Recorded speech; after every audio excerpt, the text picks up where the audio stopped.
एक बात यहाँ नोटिस की होगी आपने, और नहीं की है तो आप कर लीजिए, कि बीजेपी पीएम की अगुवाई, पीएम मोदी की अगुवाई में जो बीजेपी है, उनके जो मार्गदर्शन में बीजेपी चल रही है, वो एडॉप्टेशन में, किसी भी चीज़ का अनुसरण करने में बहुत तेज़ी से फैसले करती है। वो लकीर की फ़कीर वाली पार्टी नहीं है। वो वक्त के हिसाब से, हालात के हिसाब से फैसले करती आई है और उन फैसलों को आगे जाके बदल भी देती है। कुछ उदाहरण मैं आपके सामने रखना चाहता हूँ। गुजरात में पाटीदार समुदाय का प्रभाव है। जब ज़रूरत लगी कि पाटीदार समुदाय को अपने साथ नहीं रखना है, तो विजय रूपानी साहब को मुख्यमंत्री बना दिया, और विजय रूपानी को मुख्यमंत्री बनने के बाद अचानक अभी कुछ दिनों पहले भूपेंद्र पटेल, जो कि पाटीदार समाज से आते हैं, उनको मुख्यमंत्री की जिम्मेदारी दे दी और विजय रूपानी को उस कुर्सी से हटा दिया, क्योंकि अब बीजेपी को लगता है कि उसको पाटीदारों के वोट चाहिए हैं। इसी तरीके से कर्नाटक में लिंगायत समुदाय के बोम्मई साहब को मुख्यमंत्री बनाया गया। यानी बीजेपी कास्ट पॉलिटिक्स को करने से नहीं हिचक रही है। ये वो बोम्मई साहब हैं जो बीजेपी के मूल काडर नहीं है। इसी तरीके से त्रिपुरा में जो किया गया, मानिक शाह को बना दिया गया। मानिक शाह कांग्रेस के कोटे से आए हैं। हेमंत बिस्व शर्मा असम के जो मुख्यमंत्री बने, वो भी कांग्रेसी हैं। यानी बीजेपी को, लीडरशिप को जब लगा कि ये नेतृत्व, ये लीडर और उसकी कास्ट पार्टी की जीत के लिए ज़रूरी है, तो पार्टी ने वो फैसले वक्त वक्त पर किए हैं। और इसीलिए आज ये लग रहा है कि मराठा कार्ड खेलकर, क्योंकि बीजेपी के पास महाराष्ट्र में बड़ा मराठा नेता अभी तक नहीं दिखाई दे रहा है, जो कि जिसकी अपील पूरे महाराष्ट्र में हो। हालांकि आज की तारीख में एकनाथ शिंदे की अपील पूरे महाराष्ट्र में होगी, ये कहना जल्दबाजी है, लेकिन 2024 तक ये वक्त है बीजेपी के पास कि एकनाथ शिंदे को स्थापित कर दें एक मराठा नेता के तौर पर। शिंदे आज महाराष्ट्र के मुख्यमंत्री हो चुके हैं। देवेंद्र फडणवीस, जो ब्राह्मण कम्युनिटी से आते हैं, वो उनके डिप्टी हैं, उप मुख्यमंत्री हैं। सवाल ये है कि क्या इस जोड़ी का, ये जो मराठा और ब्राह्मण की जोड़ी है, इसका पहला इम्तिहान बीजेपी बीएमसी चुनाव में देखने वाली है, जब सीधे उसका मुकाबला शिवसेना से होगा, उस शिवसेना से जो सालों साल से बीएमसी पर शासन कर रही है। मेरे सहयोगी रौनक कुकड़े की रिपोर्ट देखिए, समझ में आएगा कि 3 महीने बाद होने वाले ये बीएमसी के चुनाव क्यों करो या मरो की लड़ाई होने वाले हैं। किसी को कुछ पाने के लिए ऐसा नहीं हुआ। ये निर्णय जो हुआ है एक आइडियोलॉजी की बात है।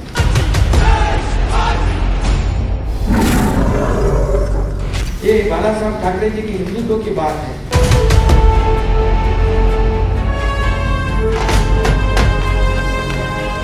और इस राज्य के विकास की बात है।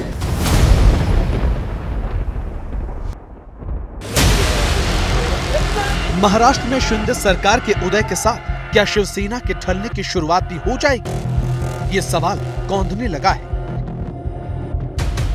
क्योंकि उद्धव के पास 1/3 पार्टी बची है और आगे चुनौतियों का पहाड़ है। निचले स्तर पर खड़े कैडर का मूड क्या है, ये भांपना भी उद्धव के लिए मुश्किल है, क्योंकि शिंदे के विरोध में प्रदर्शन हो रहे हैं तो समर्थन में पटाखे भी फूट रहे हैं।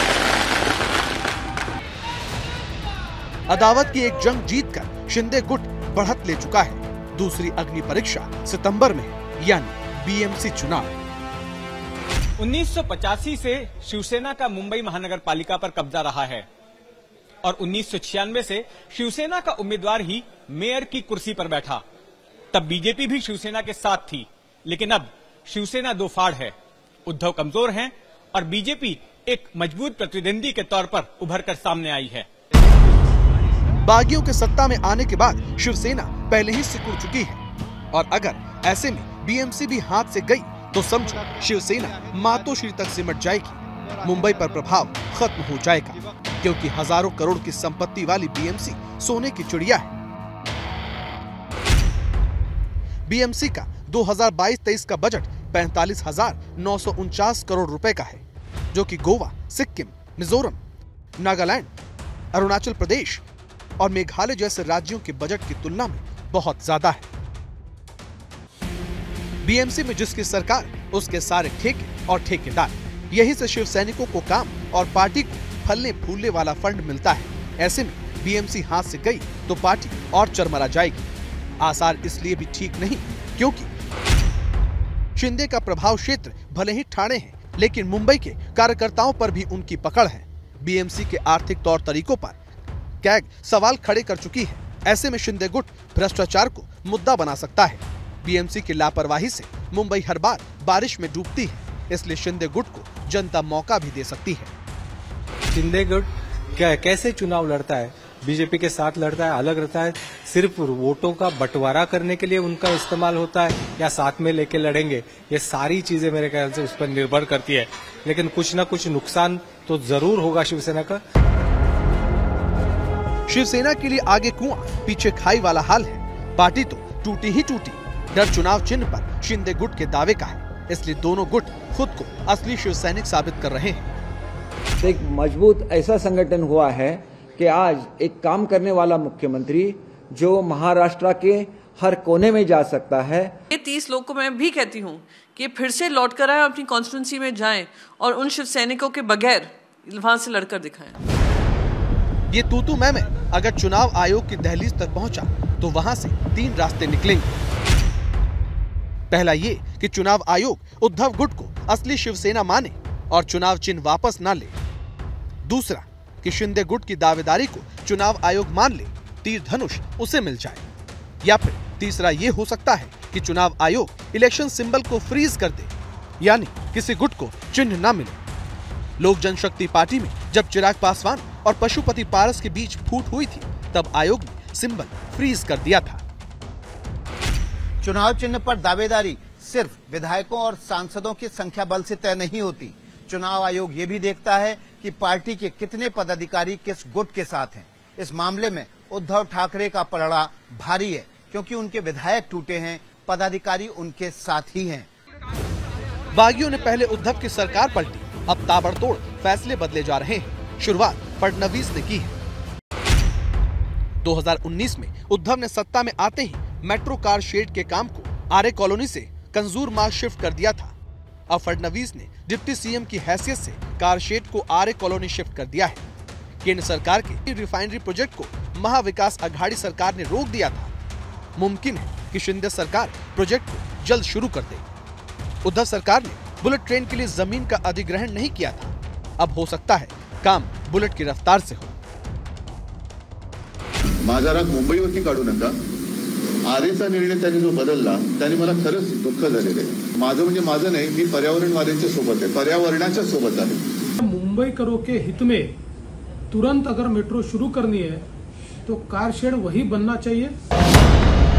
सत्ता बदलते ही सियासी मूड, मिजाज और काम करने का माहौल सब साथ में बदलता है और शिवसेना ने खुद को जल्दी खड़ा नहीं किया तो फिर संकट और गहरा जाएगा।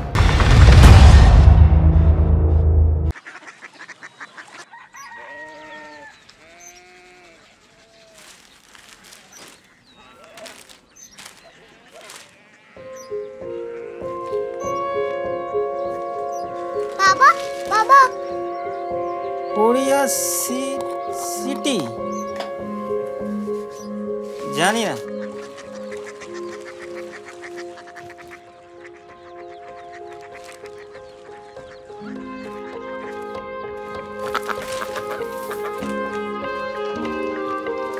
Korea city?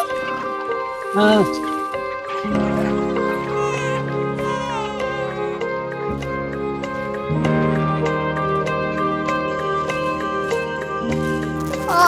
कोरिया सिटी कहाँ पे है? शहर अंग्रेजी लगे हैं।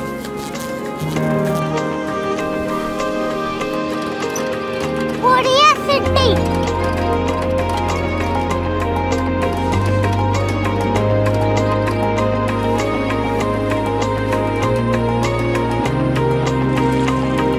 वो बहुत दूर है।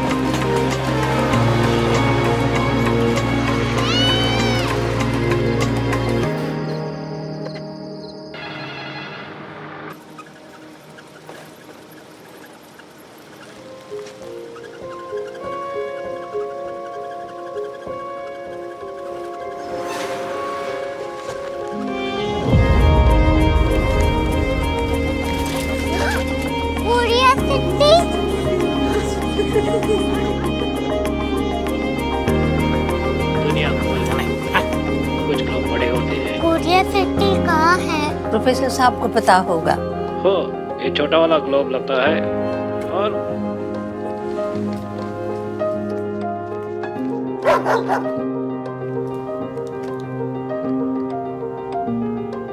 पता नहीं, मेरी बेटी से जाके मिल लो, शायद उसे मालूम हो।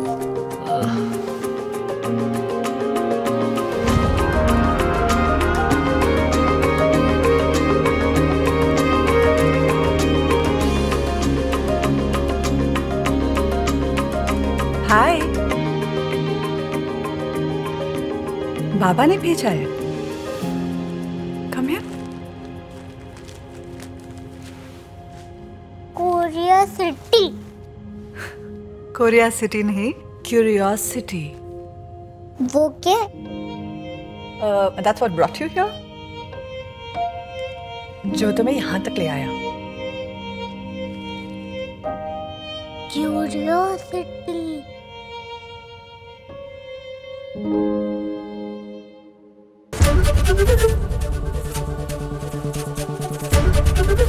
ABP न्यूज आपको रखे आगे।